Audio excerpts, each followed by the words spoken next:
right, everybody. This is the playoff edition. So if you made the big boy league, this is where you get to listen on what we think, what we're evaluating, and moving forward into what's going to be an interesting 3 weeks, I'm sure.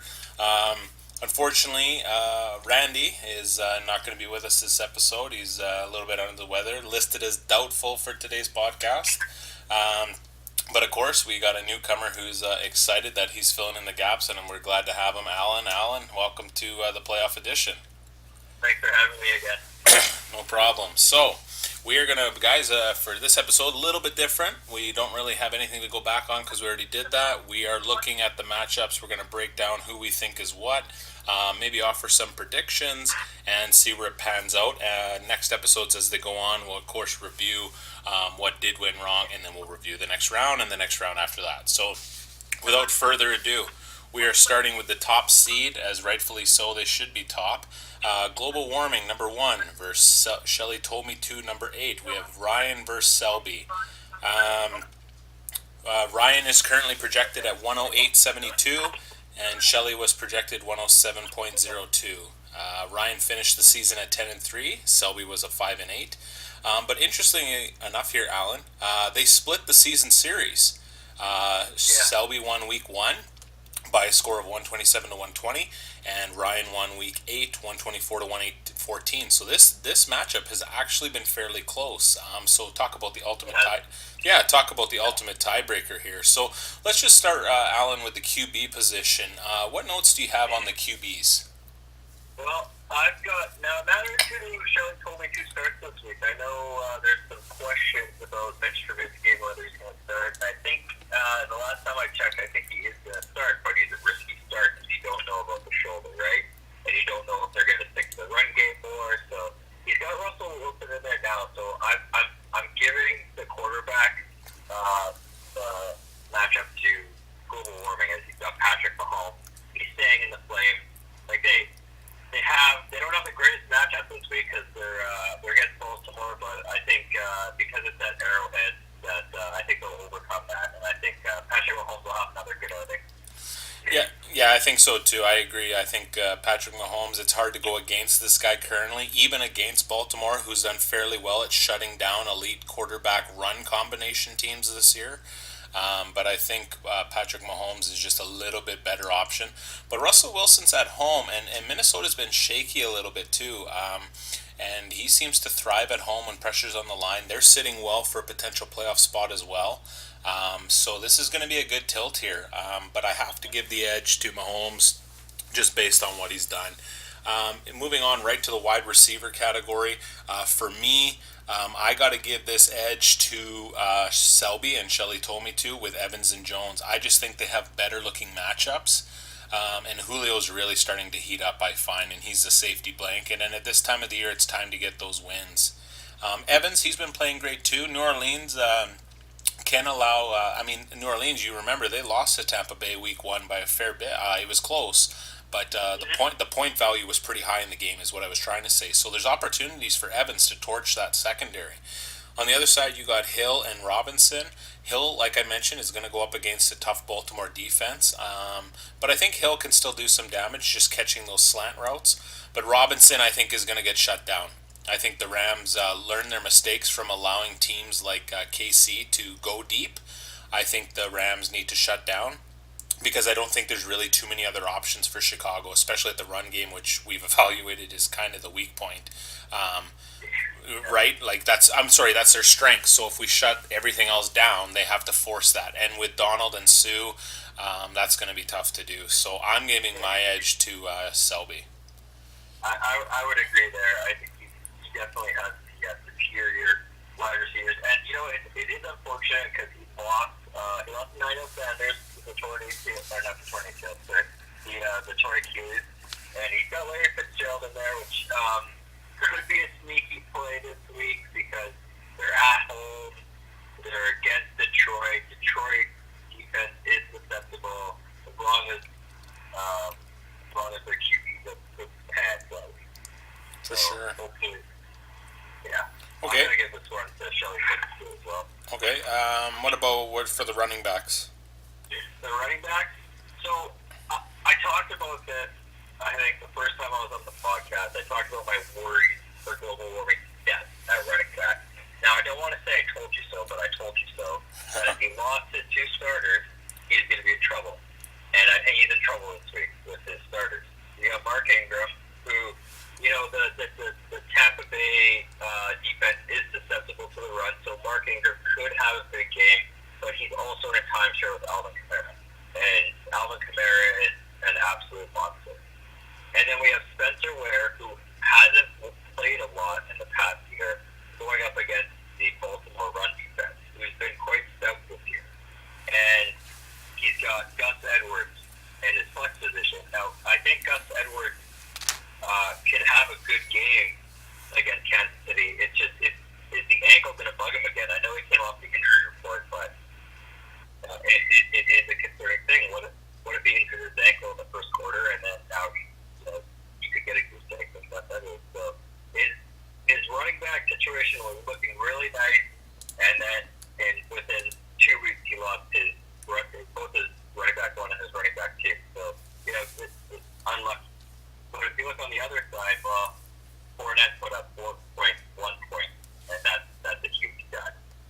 He's got Tariq Cohen who can pop off against the Rams, and so I think I'm going to give this one to global warming, but it's really close. What do you think?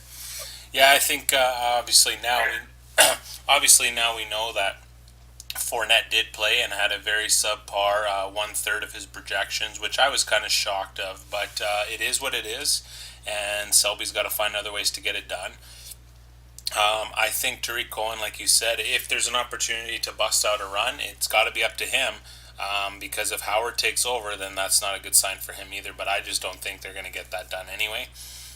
Mark Ingram, it depends on how many times he touches the ball. This could be another Saints outing where Kamara is the guy and Mark Ingram maybe gets a couple third down runs and that's it. That could drop 11 points to maybe 3 or 4 points. Spencer Ware coming in because, as we all know, Kareem Hunt is no longer there. And we're going to find out how much he can do against that defense, and especially if Mahomes realizes that the aerial attack is working, they're not going to go back to the run game. He might get a few yards, but I don't see this working out very well. And then, of course, we all know Gordon is out now as well, so that hurts him. But, I think for me, just based on the fact that Fournette has already produced, unfortunately, I will be giving this nod to global warming, although I think this could be technically a wash prior had we evaluated this before. For the tight end position, speaking of washes, to me, I think this is a wash. I think you got Ertz, who is a solid target for Carson Wentz and has been all year, and they're basically best friends, so the connection there. And he's kind of like that check down player, right? He's kind of evolving that tight end position a little bit, and he's going up against a divisional opponent in Dallas. And they lost just by a few last time, so kind of a revenge game, especially with playoffs on the line. You look at the other side with Selby, he's got Eric Ebram, who, in my opinion, could be the player of the year, if fantasy-wise, like the unpredictable, who would have ever thought this guy would be doing what he's doing. I think it's a solid pick, and he's been riding him all year. Yes, he's going up against Houston, but Indy's been able to surprise some people too. They're kind of chomping at the bit for that AFC spot as well. Houston is the hottest team, but Ebram seems to be Luck's safety blanket. So these guys are both... this is going to be a wash in my opinion. I just can't evaluate one here because I think they're going to be where they should be. With Jack Doyle being out, Eric Ebron is a very strong player this week, and Houston has been susceptible to tight end position giving up points there. The issue that I have with Ebron is that he could easily get you 25 points, or he gives you 10. It's scary. It's scary for him in your lineup. It's a very boom bust situation. With Zach Ertz, he is the safety blanket. You know you're going to get consistent points on him week in and week out. I think, like I said, I think Jack Doyle being out really helped Ebron, and I think I still have to give this one over to Blue Forward, though, because Zach Ertz is just, he has the consistency. Okay, that's fair. We're not going to talk about kickers. We can always add flexes in as we go along because flex could be a multitude of things, and it's hard to kind of compare a flex position. So just add your flexes in earlier. Kickers, I don't think we need to evaluate because I don't really care about that. But I would like to talk about the defenses on each side because I find that's an important piece of the pie too because it can either get you points or it actually can cost you points. For me, on global warming, Buffalo, yeah, they're playing the Jets. I just don't like Buffalo. I find they screw you over in pro line. They screw you over when you need them. When you bet against them, they screw you over. I just, I just don't like it. However, they are playing a team. I don't know if Sam Darnold is playing. I think he's listed as questionable. And then you look at the other side, Minnesota against Seattle in Seattle. Minnesota's defense has to start playing to where it should be because the offense is clicking. The sad thing is that the defense is allowing too many points. So that offense has to keep going.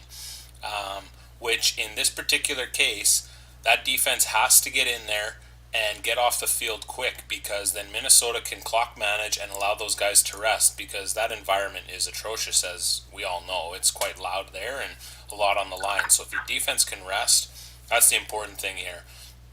This is a toss-up for me. I just don't like Buffalo, but I like the matchup better, so I have to give it to global warming. I think it's better than playing New England based on the track record that they've had in Miami. And the other side, I would not play Miami over New England. So I'm going to give the edge to Buffalo, but I don't like it. It's hard because he has Minnesota, but he also has Russell Wilson. Yeah, So yeah. he's hurting himself here because every time Russell Wilson throws a touchdown pass, he's gonna gain a little bit, he's gonna lose a little bit. So I don't like this is a wash for me. I don't like either of them. This whole Buffalo New York matchup kind of burned me a couple weeks ago where I played New York's defense and they got lit up by Buffalo. And so the same thing could happen here because I just checked his snap drop. Darnold is supposed to play. He is off the injury report. Oh, okay. Okay. Yeah, and I have that note too about Minnesota. But so final predictions here. For me, I think global warming wins this 102 to 93. I had this written down as my upset, and that was before I saw Leonard Fournette play. I'm going to stick with my upset. This is my upset of the week. I think Shelley told me to. We're going to pull off the upset. I don't see Patrick Mahomes, Tyreek Hill, and Spencer Ware putting up the numbers that they could have against a different team. So I'm going to get some shot of this. Okay, you heard it here first, folks. The upset of the week right out the gate. So this is going to be an interesting episode. But okay, moving forward to our 4-5 seed at the other top bracket there, we got Texas Walker Rangers at 4, the Bears at 5. This is going to be a close one too. Texas Walker projected for 115, the Bears 111. Texas finished the season 8-5, and the Bears pulled it out and got into the playoffs 7-6. They only played once this year. Cody won week 10, 120 to 91. So why don't we just start again? Let's go reverse this time just to make things interesting. Why not? Why don't we start with the defensive side of the ball here for this matchup? What's your notes on the defense? This is a pretty easy one. The Chicago defense, you got to roll with them. I know, they're at home. Philadelphia's defense is just riddled with injuries. They have not been playing well.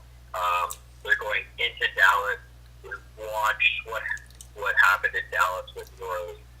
I don't see Philadelphia's defense performing this week, and I think Chicago's defense is in a better matchup this week. Jared Goff has not been doing well in cold weather games this year, and he's kind of on the down. He's on the downward swing right now, and I don't see Jared Goff having a good game. I'm going to say I don't really think the offense for the Rams is going to have a good game, and I think Chicago's going to shut them down. Okay. I'm going to have to disagree with you there. I think the Rams are going to absolutely mow over Chicago. And although their defense is highly touted, we're about to find out, I suppose, right? But I like Philly. This is the tough divisional. They're closer in that battle for not only the division title, but also the thoughts of even remotely holding on to a wild card. So both these teams are going to come out with an effort here. but I think Philly has something to prove. I think their defense if you look at the last game, if you watched any of the highlights or did watch that last Philly Dallas game, that Philly defense caused a lot of issues for Prescott. Um, and it's going to be interesting to see if they can duplicate that again. We all know Dallas is not bad at clock management because they have Zeke. But I think the reason I'm picking Philly is I just think LA's offense is better than Dallas's offense, and that's the reason why I'm going to give it to Texas. Um, Moving up to the tight end position, as we're going to work backwards here, we got a matchup of Kittle versus Zuma. For me, this is a no-brainer. I think you got to give it to Kittle. I just think he's got at least 70 yards in 3 out of the 4 games with that Mullins kid at quarterback. So again, these tight ends this year seem to be like the check down plays, and they're getting their yardage. So you mean 70 yards without a touchdown is still 7 points a game from a tight end. Now, what's the average tight end points? 5 to 12, maybe somewhere around there. I feel like if you get 5 points from your tight end this year, you're actually happy about that. So yeah, he's averaging that, right? So that's what he's getting in his last few games.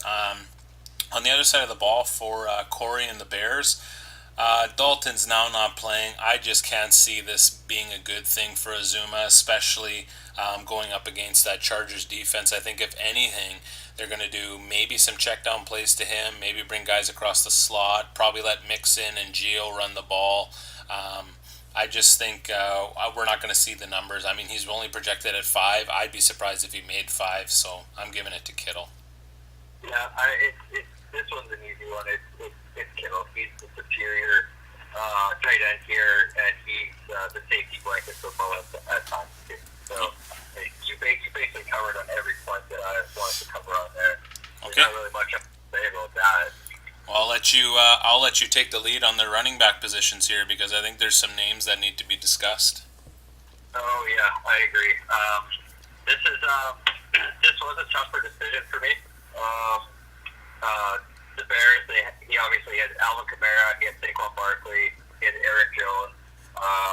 But Texas Walker Rangers, he has Christian McCaffrey, and I think Christian McCaffrey is he's been on quite the hot streak over the past few games. So he's kind of he is the offense in Carolina right now. He's got Marlon Mack, who has a really tough matchup in Houston, and we really saw Marlon Mack in Jacksonville, where he put up 27 rushing yards and had 1 reception for 6 yards. So that's really not great. And then he's got Chris Carson, and Chris Carson I think has a nice safe floor. They love to run the ball in Seattle, and so I think Chris Carson has a really nice floor. So on the opposite side, the Bears, he has 3 studs basically. I give the advantage to him. He's got Alvin Kamara, he's got Saquon Barkley, he's got Aaron Jones, and ironically enough, Texas Walker Rangers actually dropped Aaron Jones. So this one could really come back to bite him in the end, and I'm going to give the advantage to the Bears. Yeah, I have the advantage to the Bears as well. I think Kamara is got a great matchup, and I don't know what's really going to transpire there, but I think he's going to get the love over Ingram. But especially because in Tampa Bay, it looks like the forecast is thinking some possible rain, and as we all know, he's not going to hand the ball off every play. But in that type of weather, runners usually get a little bit more love than a normal game plan.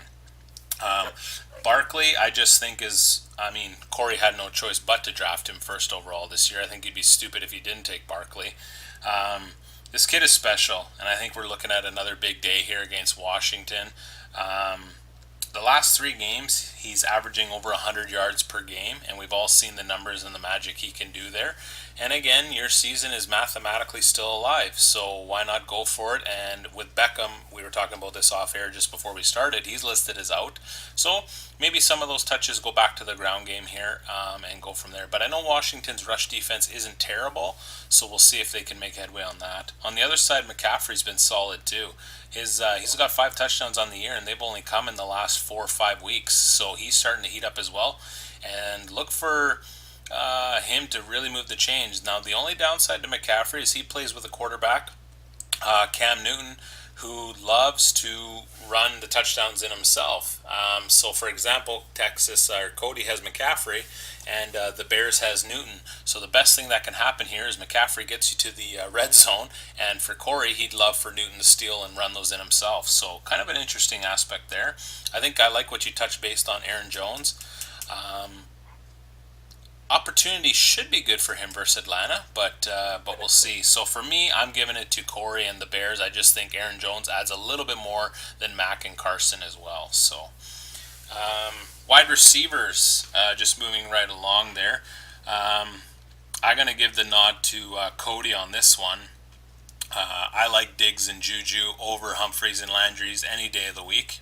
It doesn't matter to me. They could both be hurt, and I'd still pick them because I just don't think Humphreys and Landry can produce anything, especially Landry this week. I just think Carolina is going to shut that team down, and I think they're going to make Cleveland look pretty bad. He hasn't done anything really either. And as for Humphreys, all of his 5 touchdowns have come in the last 5 weeks. And New Orleans has given up the most fantasy points to the wide receiver position, but I don't know. We'll see about that one. I think for Diggs, tough matchup against Seattle, but he is a guy who should get it, and he needs to get one. Thielen seems to be that guy. I think it's Diggs' turn to take some pressure off Thielen. And Juju, this is the opportunity. And we'll get to my guy in a little bit with Brown, but when you're playing Oakland, it's time to put up big points, and Juju's in the right time for playoffs for Cody against a crappy defense in Oakland to put up some major points. So we'll see who Ben favors this week, but if I had to choose, I'm giving it to Texas. Yeah, I agree. The Bears' Achilles heel this year has been the wide receiver position. Agreed. Yeah. He's had no consistency, and I know we kind of talked about the draft last episode, but he took Barkley because he had the first overall pick, and I totally get who's not going to take him, but there was DeAndre Hopkins. He could have taken DeAndre Hopkins and had a stud wide receiver, and maybe he wouldn't be in this position with what do I do with wide receivers? But I digress. I'm going to give this one to Texas Walker Rangers. He's got 2 stud wide receivers, and I think they're going to get the job done for us this week. Okay. This is going to be our last topic of this team, and I think it's a good discussion, so I'll let you start it off. The quarterback position in this one, it's tight. This is tough. I'd like to see what you'd have to say about this one. Well, I think it's do or die time for Aaron Rodgers. I really hope we see an angry Aaron Rodgers out on the field this week. I hope it really was Mike McCarthy in the play calling. I've been watching the last few Packer games, and you can say that it's a little bit of the play calling, but it's also a little bit of Aaron Rodgers. Some of his throws just haven't been there. And then we've got Cam Newton on the other side. Now his story shoulder's been bugging him for the past few weeks. He talked about off-season surgery is another question, but he loves to run the ball. I think Aaron Rodgers is going to put up big points against Atlanta.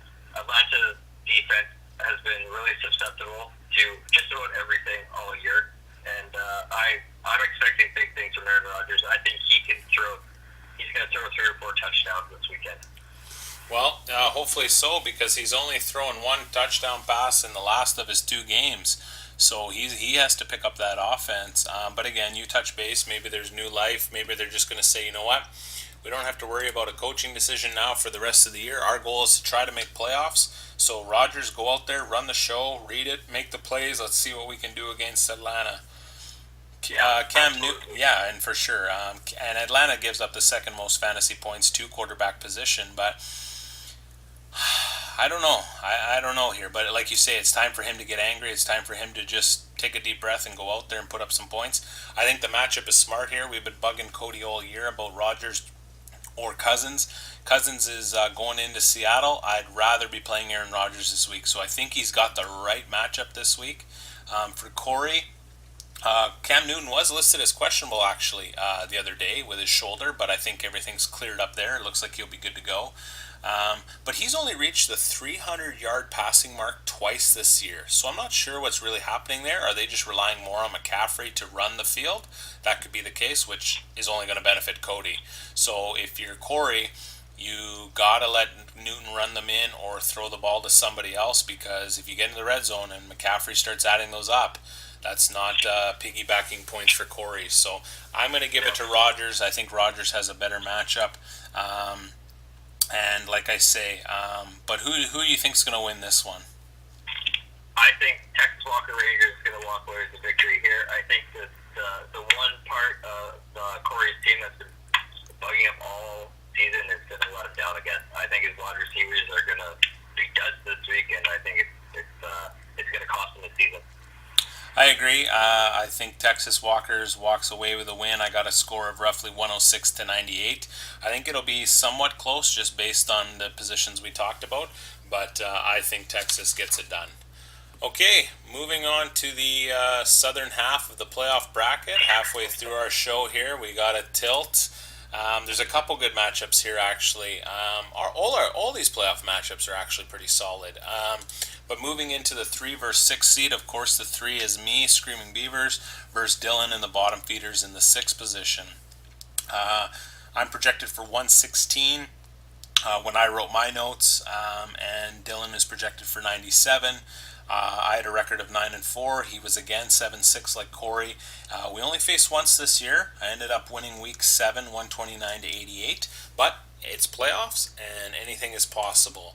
We'll go back down the quarterback starting issue here. I think that's a good one to start off with, and you can take the lead. Oh, geez. This one was a lot tougher than I thought it was going to be. After the performance that Drew Brees had last week, I know he's going against Tampa Bay. I know that Tampa Bay's defense is very susceptible to the QB position. But the one thing I am worried about when it comes to Drew Brees is Sean Payton just going to say, let's just run the ball. We're just going to run it down Tampa Bay's throat. We're not going to pass the ball that much. And because they will find success running the ball against Tampa Bay, just like they did against Atlanta, which I felt was a bit of a trap game there. So we have, on the other side, we have Dak Prescott, who it's a divisional matchup. Dallas has been rolling as of late. They've been doing a really good job of managing the clock and running the ball, but also Amari Cooper coming into Dallas has really brought life to that offense. And I really think it's helped them down the stretch. But when it really comes down to it, I think Drew Brees is the better quarterback. He's got the better matchup, and I'm going to give the advantage to you, Brian, in that category. I think Drew Brees is going to pop off this weekend. I think he's going to throw a few touchdowns, and I think he's going to rack up a lot of yards. Well, I was kind of questioning that myself, to be honest, and it's easy to say Breeze over Prescott if I just told you two names, pick one who's better. But Breeze has had some subpar games this year, shockingly, right? For a guy like him, he's he's had 3 games this year. Drew Brees, less than 10 fantasy points to the Giants, to Minnesota, and to Dallas. Now, I don't know about you, those are all NFC teams, and of course he's facing a divisional NFC team again. So we'll see. Now, mind you, when he first played Tampa Bay, he put up 37 points in a loss. So he knows this team. He knows this defense. I think he'll be okay. But hopefully the weather and he doesn't resort to the run game, because they do have a good run game that can take the clock away. Prescott, I think he's got to manage this game like we talked about earlier. I'm not going to get into it again, but Dallas versus Philly is a big game this week. This is a very big football game. I think Prescott has to come out and he's got to play. The relying on Zeke, it needs to stop. Dak Prescott has to show everybody he's a quarterback, and this is the week to do it. Dylan, if you're listening, kudos to not starting Stafford. I would have probably just laughed if you did, because I told you the other week not to start Stafford, and he did nothing. Even though he's playing Arizona, he is not a fantasy quarterback, and I think you got it right this week with Dak. So I'm a little worried, because I think Dak can do something, but I got to stay with my boy, and I'm going to give it to Breeze. I think Breeze is going to get the job done. But moving into wide receivers, this is where things get kind of interesting. I got Antonio Brown and Cooks in the starting lineup, and he has T.Y. Hilton and Golden Tate. Um, Now, you're going to sound like I'm favoring my team, but I got to give it to my guys, and I'll tell you why. Again, I touched base on Juju with the Oakland matchup. I think Antonio Brown can torch that defense as well because you can't cover both those guys. And they can both run and they can both catch the ball. Now, this is going to rely on Ben making the plays too, though. And Connor is listed as out, remember. And we're going to touch base on that in a little bit here in this matchup. So, without that being said, are they going to rely on Samuels, who again we'll touch base on because Dylan seemed to have the knowledge to pick him up? Or is Ben just going to rely on the guys to catch the balls, which is going to bode well for me? So, hopefully that pans out here. And Cooks, it's tough. I like him. He's done things, but he's actually only gotten 20. He hasn't even gotten 20 plus fantasy points this year, not even once. On that high flying offense, he has not cracked the 20 fantasy point mark. And it seems like Goff slowly is liking guys like Reynolds and Woods a little bit more than Cooks. He's just not even finding them. Actually, he throws to Gurley out of the backfield, which seems more than he does Cooks. Hilton, he's expected to play, but he has to come out too against this Houston team. I just don't think it's going to happen. I think Houston has a good defense and they're playing well. And Golden Tate, I think, is just sneaking into this offense. But look for maybe a couple touchdowns here. He's only projected at 7, but I got to be honest with you, Alan, this is the guy that scares me the most in the wide receiver category because I think he could pop off against Dallas because Wentz needs somebody else. And maybe Golden Tate is that guy. If I had to choose, I'd probably give it to me just based on what the guys have previously done. Yeah, it's hard. It's a hard decision. Now, you have Antonio Brown. Great matchup. Antonio Brown is an absolute stud, and you make a good point. Are they just going to throw the ball the whole game instead of let the ball with James Conner out? Brandon Cooks. Yeah.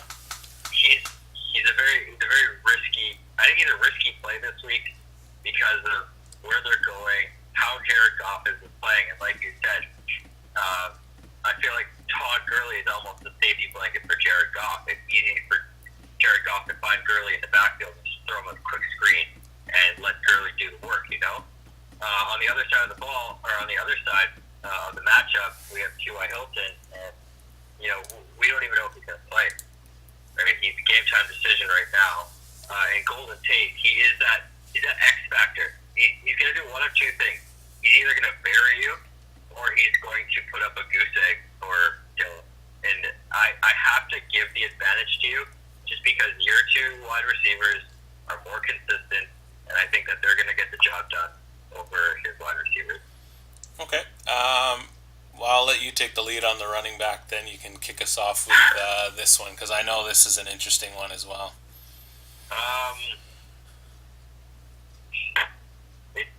Personally, I found this one the easiest part of the matchup. Like I give you the advantage at the running back position. You have Todd Gurley, absolute stud.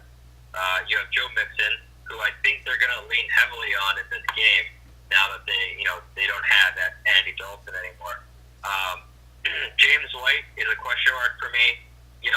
He's doing really good, and then they had their bye week, and against Tennessee right before the bye week, he didn't really do much, and again, he hasn't done a ton. He hasn't done what he was doing earlier in the season, so he's a bit of a question mark for me. I think he'll get you that 7-8 points that you're hoping for.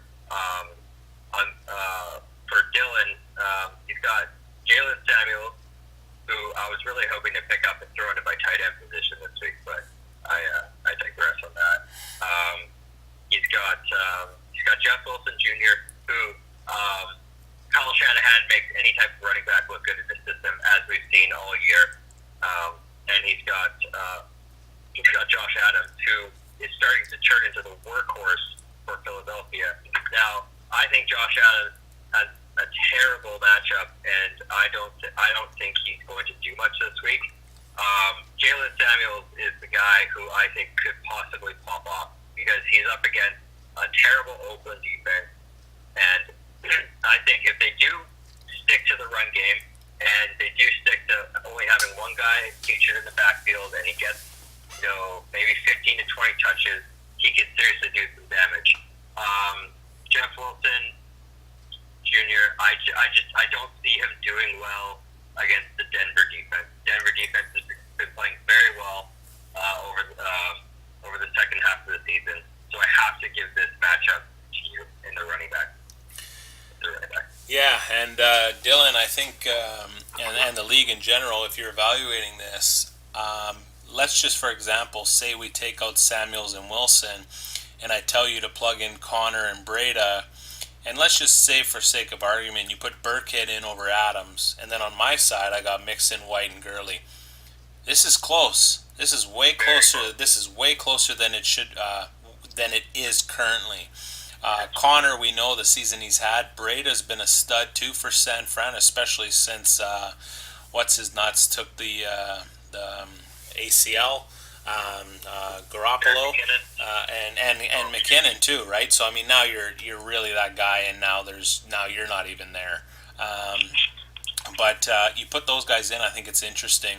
I'm not going to touch too much more on Mixon. I think they have to rely on him. I just hope he gets it more than Gio. That's I'm crossing my fingers.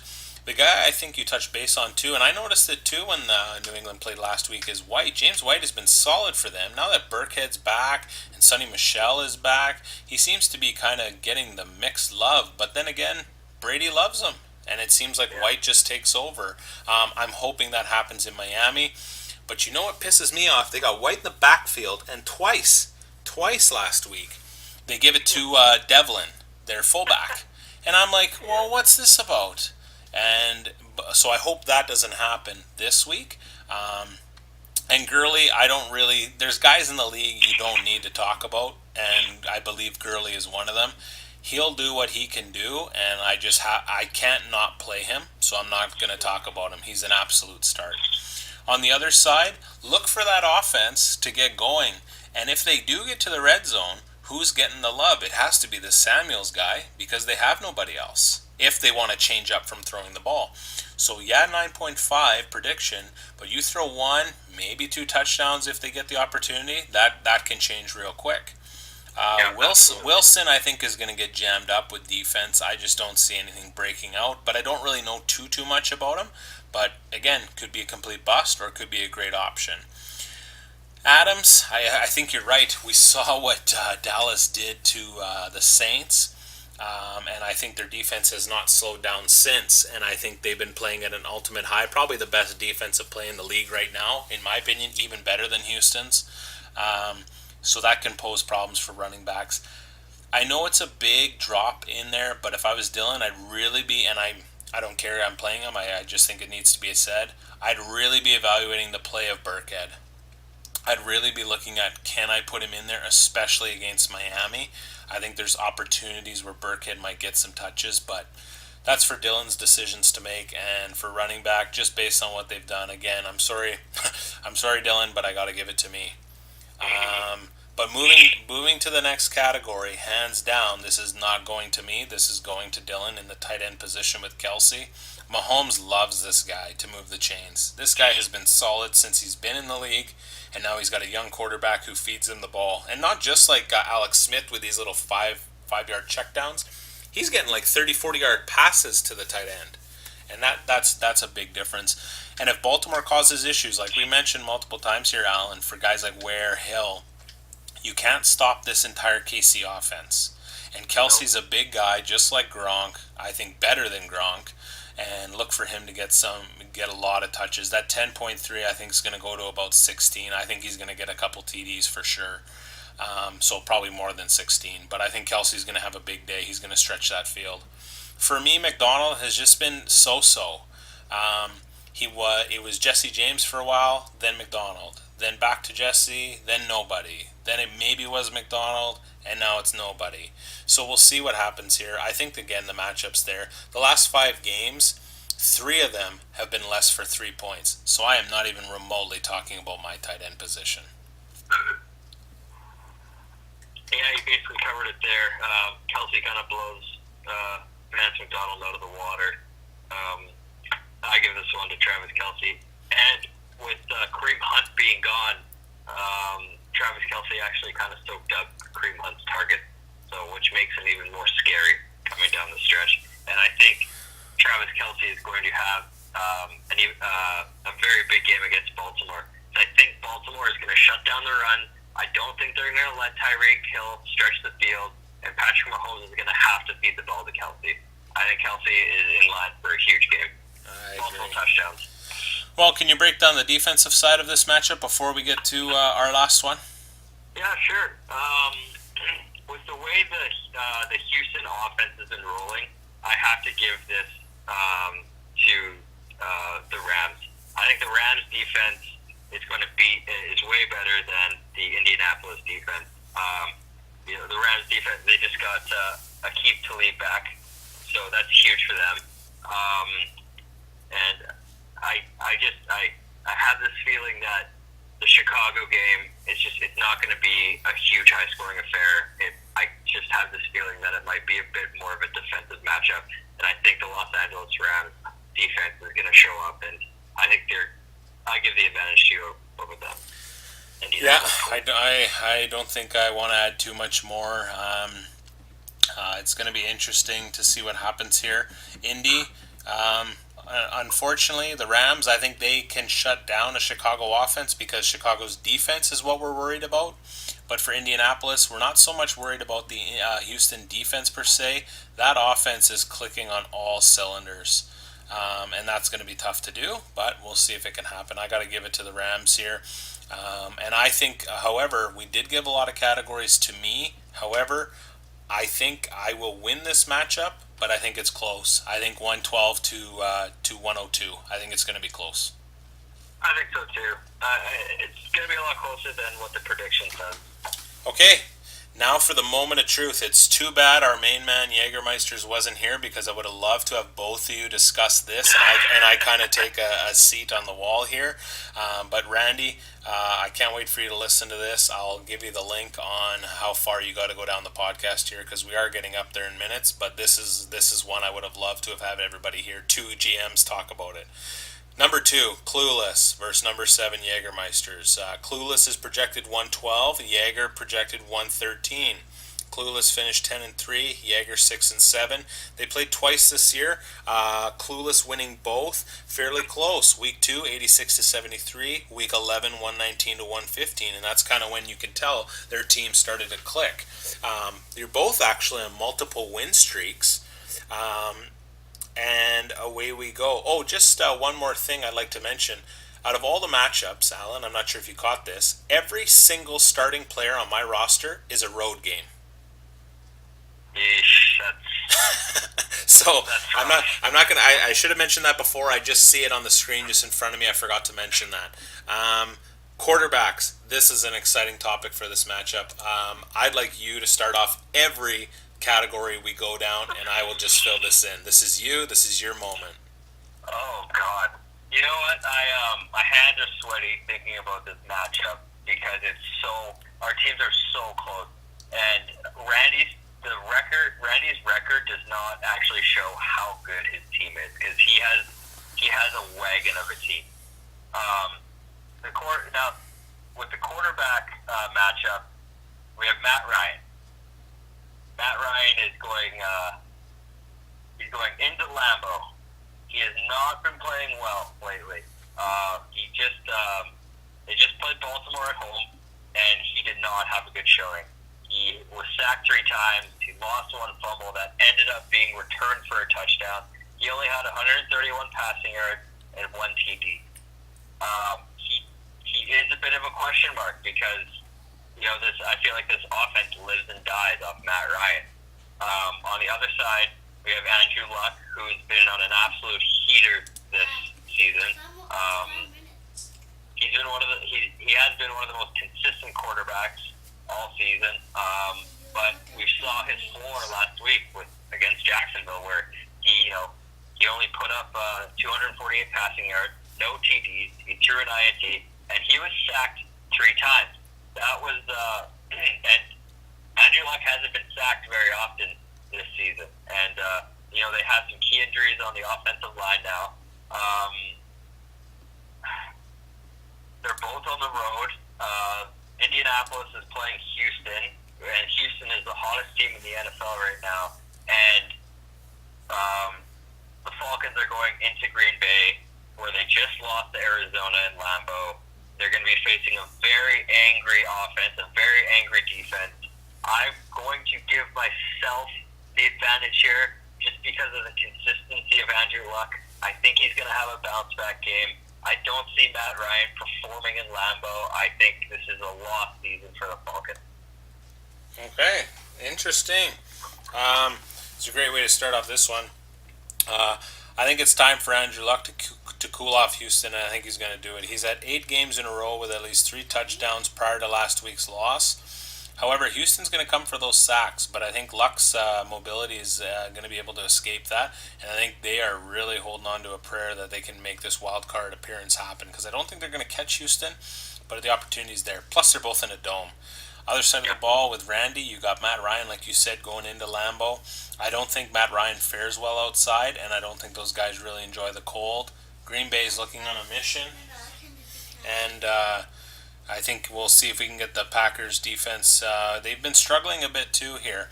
I just don't trust Matt Ryan, and I know if Randy was here, he probably would say the same thing. But I'm going to give you the edge barely, just based on the fact I think Matt Ryan is just not steady. Although he's thrown for a few big games lately, I just think Green Bay is going to cause some havoc in that cold weather for Matt Ryan. I'll give it to you. Wide receivers, let me have it. Okay, the wide receiver matchup is I find is very close. Now we have Keenan Allen, Robert Woods, and Adam Thielen on Randy's side, and on my side we have Michael Thomas, Devontae Adams, and Tyler Lockett. So we have what everybody has always been talking about. We have second half. Keenan Allen has absolutely been on fire. I think a lot of that attributes to them losing Melvin Gordon. Like last week, Keenan Allen had 19 targets. That is just absolutely ridiculous. And he came through with those 19 targets for 14 receptions, 148 receiving yards, 1 touchdown, and even a 2-point conversion. Robert Woods, he's a part of an offense that's been firing on all cylinders all year. They've had a couple bumps in the road over the past couple games, just over the last game. But you never know. If they have so many weapons that he could get a touchdown this week. And then Adam Thielen, who's been one of the most, if not the most consistent wide receiver in the NFL this year. He has been Kirk Cousins' favorite target. The only thing I'm worried about, and if you look at last game, Dalvin Cook had 10 targets. So that's something to watch out for this game, okay? He kind of cut into Adam Thielen's targets. On my side, Devontae Adams, he's been consistent all year. He's put up double-digit numbers in fantasy every single week except for 1 week, and that was week 4 against Buffalo.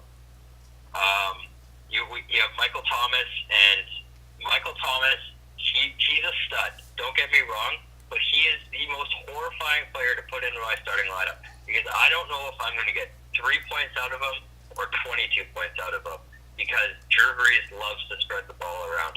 He's been kind of cold as of late. Now, last week they got shut down by Dallas, so I can't really say that him alone had a down week. And then that game against Atlanta was a bit of a trap game. I can see Michael Thomas bouncing back this week, but he still scares me. And then Tyler Lockett, he has been a sneaky play all year. He has been one of Russell Wilson's favorite targets. Last week, kind of lucked out. He only had 2 targets, 1 reception for 52 yards and a touchdown, and he had one rush for 10 yards. I'm going to give the advantage to Randy here because of Adam Thielen and Keenan Allen. Michael Thomas scares me this week. I don't know if he's going to be the stud that he's been all year, and Tyler Lockett has a tough matchup against Minnesota, so I give the slight edge to Randy here. Okay. I'm not going to touch too much more. I just like to point out that Adams has a pretty good TD streak going right now, 11 TDs in 12 games. I think Atlanta is going to struggle against this guy, as we all talked about. I think Aaron Rodgers is going to put on a show, or so we think. Thomas has had a bad last 2 weeks, but I think he's going to bounce back in this one. And if the rain doesn't get it, I still think you got to throw the ball at some point. And Thomas has an unreal catch percentage. Now we're going to see if that number sticks with weather, but his catching percentage is phenomenal. Lockett, like you mentioned, has a tough scenario here. But Minnesota's been allowing some guys to stretch the field on them too, right? So don't hold that against anything. I think on the other side, you got Thielen in the flex, which I think is solid. Woods can be good. I know he gets you some love, a little bit more than Cooks. And I think, again, there's options for him to shine. And then Keenan Allen is just as good. And man, this guy's coming alive for sure with them, and they're playing Cincinnati. I think just based on the fact that I like who they're playing and their defenses are not as good, I'd like to give you the slight edge because I think you have more favorable matchups in your studs being Adams and Thomas. So I'm going to give that to you. For running backs, I'll just quickly go here and then let you go. To me, although I love me some Nick Chubb, I think Zeke just wins this matchup on his own. And then you add Miller in it for Houston, who can get some touches as well. He's had 4 100-plus games in the last 6, and he's looking to do that against Indy too, and I think he can. Chubb, he's got a touchdown in the last 4 games, but I think Carolina is going to jam the box, and they've only allowed 9 rushing touchdowns all season. So it just goes to show you what they can do against the run defense. And you know my opinions of David Johnson, even against Detroit. I think there's a chance for him to do something. I just don't like him. So no offense, but I'm giving this to Randy. That's okay. I'm not offended. Zeke is a stud. I think he's going to pop off against Philadelphia. They really rely on Zeke, and I think they're going to rely on him to get, again, especially to manage the clock with this divisional matchup. Lamar Miller seems to be throwing it back, and he's been absolutely on fire over the past 3 weeks. Here's me hoping that he doesn't play as well, but obviously I think he is going to have a strong game against Indianapolis, as they have been susceptible to the running back position. On my side, David Johnson, which one are we going to get? Are we going to get the guy that put up, 30 points against KC, or are we going to get the guy that got vultured twice by this guy, Chase Edmonds, or whatever his name is? Yeah. So, that I was furious. I know I won last week, but I was furious to watch Chase Edmonds run into the end zone twice, when you have the stud in David Johnson. But, I think with Christian Kirk being out for Arizona, I think we might see David Johnson line up in the slot a bit more, maybe. I hope they get him the ball more. I hope they pass him the ball more because, when you get David Johnson in open space, that's where he's the most successful. Nick Chubb, I think Nick Chubb has been an absolute stud since he's taken over the starting position. He had a bad matchup in Houston last week, and he still performed. He only touched the ball. He only rushed the ball 9 times. He only had 3 targets, but he did a good job with them. He only rushed for 31 yards, but he did find the end zone. And as much flack as he gets about not being good, not being a good pass catcher, I think he's been doing a very good job of catching the ball over the past few weeks. So I think he'll be okay against Carolina. But I do give the advantage to Randy in the running back position. Okay. Based on Zeke and Chubb having a not so great matchup this week.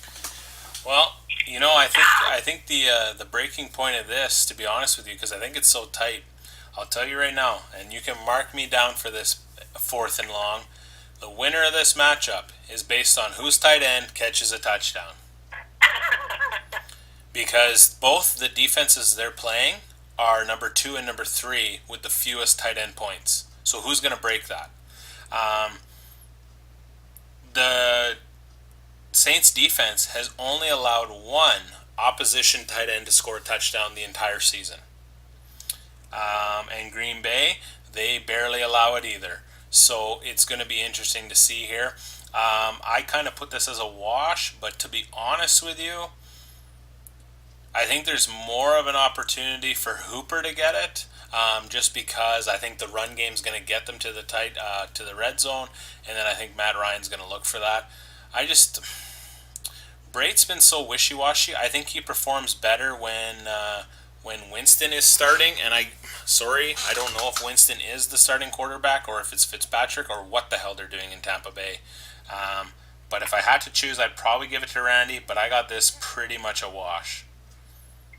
Yeah, I agree. Now, Brate, I'm not 100% sure if I'm starting Brate this week. I don't know. Kyle Rudolph has hurt me all season, and I just have this bad feeling that he's going to hurt me on my bench, too. This is going to be the game where Kyle Rudolph pops off and catches 2 touchdowns and ends up losing me the match. But I agree. I think it's a wash. Whichever tight end catches a touchdown is probably going to win the week because this tight end landscape this year has just been awful. Well, other than Kelsey. For sure. Well, let's finish strong. Let's finish on the defensive side, and then we'll get our predictions, and we'll wrap this episode up here. Sounds good. So we've got the Houston defense on Randy's side, and we've got Denver on my side. Here's the issue. Andrew Luck is playing Houston. So every time Andrew Luck throws a touchdown, it's going to hurt Randy that much more. But the Houston defense has been great this year. And they've stayed healthy, and they've really turned it on in the past 3 weeks. With that being said, after a shaky start, the Denver defense has also started to play really well. And they did a good job shutting, keeping LA at bay after their bye week. They played Pittsburgh. They did a really good job of shutting them down too. And then, they played Cincinnati, and Cincinnati offense is absolutely putrid because they don't have their starting quarterback. But with that being said, I'm going to give myself the edge here due to the fact that my starting quarterback is playing his defense. And it's just going to, whenever Luck throws a touchdown, it's going to hurt him that much more. Okay. I think these are interesting matchups. I like Denver playing San Fran. I think that bodes well for them. They've had 37 sacks, 13 interceptions, 8 fumble recoveries, and 2 defensive touchdowns for Denver. Houston, 34 sacks, 12 interceptions, 10 fumble recoveries, and 4 touchdowns. So yes, these defenses are pretty bang on with each other.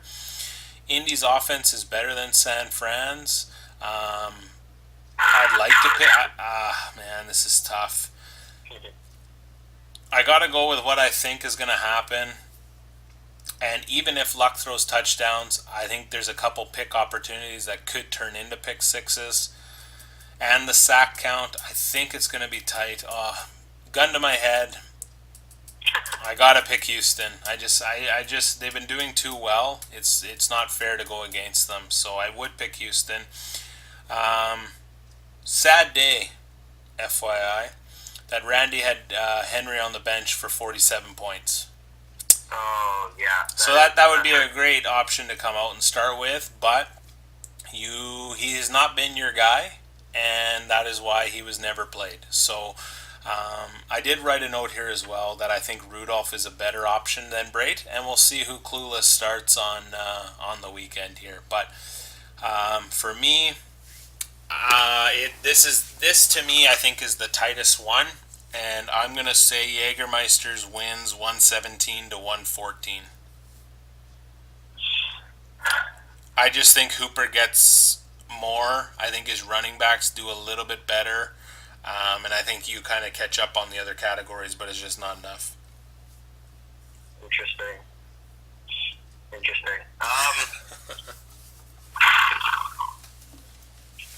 I'm going to give myself the edge here. I think I'm going to walk away with the victory here, but it's going to be close.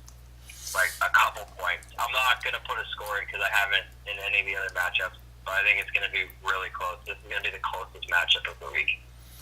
Okay, well, it was a long one. We talked for about an hour here. There's lots to digest.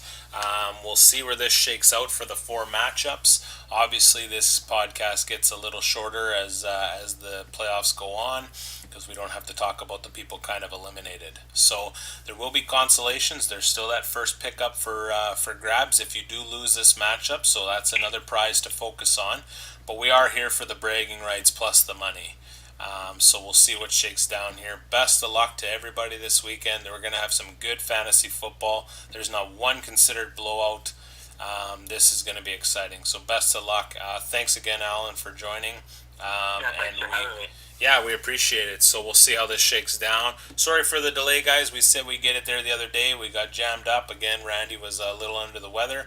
But I'll be posting this here right away, and I'll give you some information prior and that you can listen to Sunday morning having your coffee. Good luck, everybody. Have a good one.